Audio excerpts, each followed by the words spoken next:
हर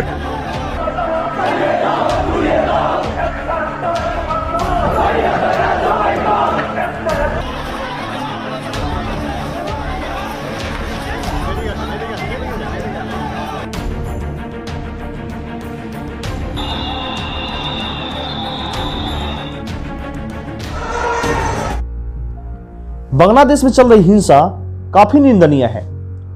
किसी विशेष धर्म समुदाय के लोगों को टारगेट किया जा रहा है, बहन बेटियों के साथ दुष्कर्म किए जा रहे हैं और सरेआम मानवता की हत्या की जा रही है। और एक तरफ मानवाधिकार चुप बिल्कुल शांत सब कुछ देख रहा होता है। यह हिंसा, यह आंदोलन तो आरक्षण के नाम पर शुरू हुआ था, लेकिन कब धार्मिक युद्ध के रूप में तब्दील हो गया, यह कब बांग्लादेश और भारत के संबंधों के बीच में दीवार बन के खड़ा हो गया, पता भी नहीं चला, जैसे कि यह पूर्व नियोजित हो। अब सवाल यह है कि जब समस्या आरक्षण से और शेख हसीना से था, तो अल्पसंख्यकों पर अत्याचार क्यों? भारत के खिलाफ नारेबाजी क्यों, जबकि भारत तो बांग्लादेश का सबसे बड़ा हितैषी है? इसका गवाही हमारा इतिहास देता है।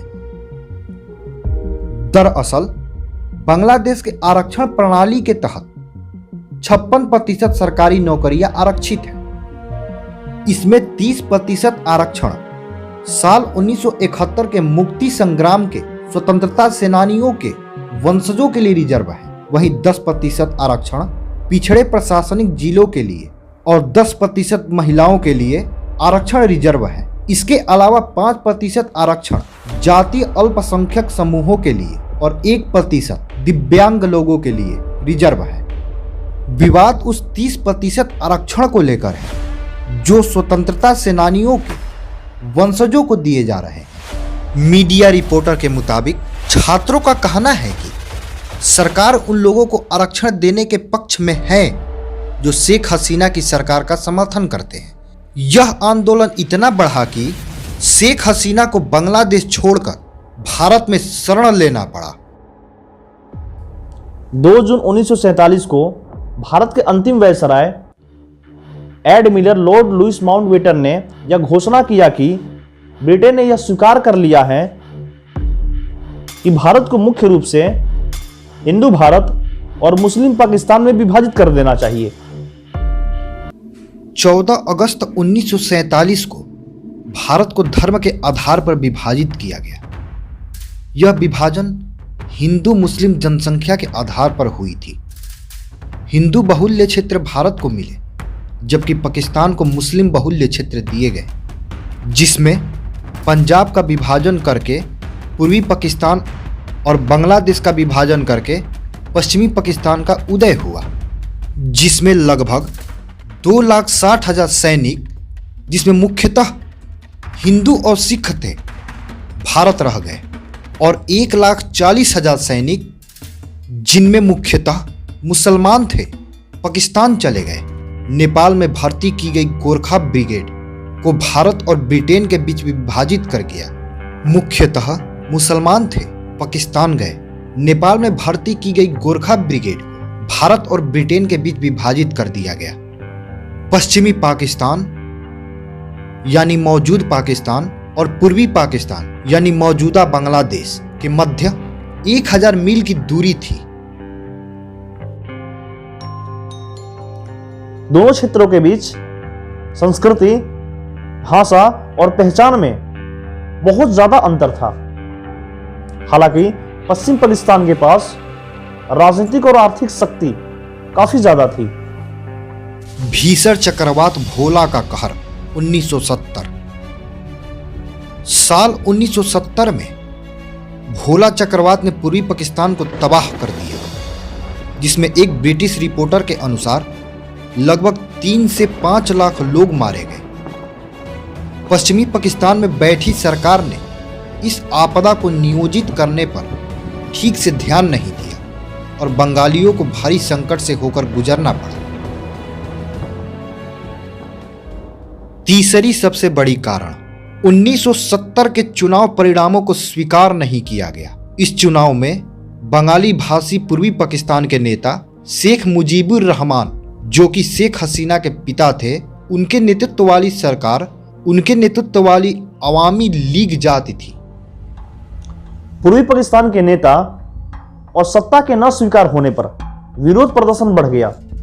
7 मार्च 1971 को शेख मुजीबुर रहमान ने एक भाषण दिया था कि अगर पूर्वी पाकिस्तान के मत को स्वीकार नहीं किया गया तो आने वाले समय में पूर्वी पाकिस्तान अपना एक बंगला मुल्क बनाएगा।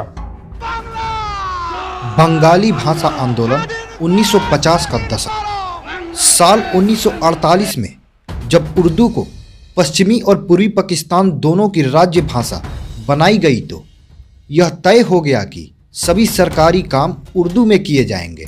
पाकिस्तान के निर्माता कहलाने वाले मोहम्मद अली जिन्ना ने उर्दू को बंगाली भाषी पाकिस्तानियों पर थोपते हुए कहा कि वह अब से उर्दू में ही कामकाज करेंगे, जो कि तनाव की एक बड़ी बहस बनी। बंगालियों के विरोध को कुचलने के लिए मुस्लिमों ने पाकिस्तानी सेना का इस्तेमाल किया। बड़े पैमाने पर बलात्कार और हत्या की घटनाएं हुई और भारत में लाखों बंगाली लोग भागकर शरण लेने लगे।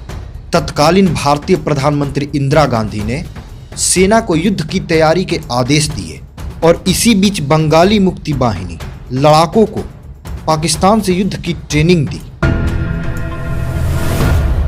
तत्कालीन प्रधानमंत्री इंदिरा गांधी ने ऑपरेशन विजय शुरू किया।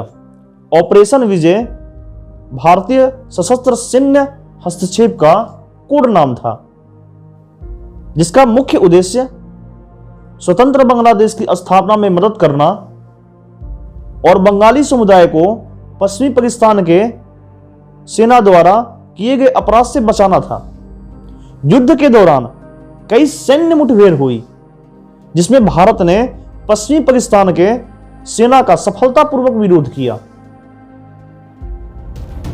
15 मई 1971 को भारत द्वारा ऑपरेशन जैकेट शुरू किया गया, जिसका उद्देश्य पाकिस्तानियों से सेना के खिलाफ गुरिल्ला युद्ध में लगे मुक्ति वाहिनी के लड़ाकों की भर्ती, प्रशिक्षण, हथियार, उपकरण और सलाह देना था। 3 दिसंबर को पाकिस्तान वायु सेना ने 8 भारतीय हवाई अड्डों पर अप्रत्याशित हमले किए, जिसमें अमृतसर, पठानकोट, श्रीनगर, अवंतीपुरा, अंबाला, सिरका और आगरा जैसे स्थान शामिल थे। जवाब में भारत ने हवाई हमलों को भारत के खिलाफ युद्ध की घोषणा के रूप में घोषित किया, जिसके बाद तीनों सेनाओं ने पूरी ताकत से कार्रवाई की और हवा, जमीन और समुद्र के माध्यम से संबंधित हमले किए। भारतीय सेना ने हवाई और समुद्री अभियान के दौरान कई मोर्चे पर युद्ध लड़ा। यह सफल अभियान मुख्य रूप से मुक्ति वाहिनी के साथ सहयोगात्मक प्रयासों के कारण संभव हुआ, जिसके उत्कृष्ट सैन्य योजना और समन्वय का प्रदर्शन किया। 13 दिन बाद 16 दिसंबर 1971 को 93,000 से अधिक पाकिस्तानी सैनिकों ने ढाका में आत्मसमर्पण कर दिया।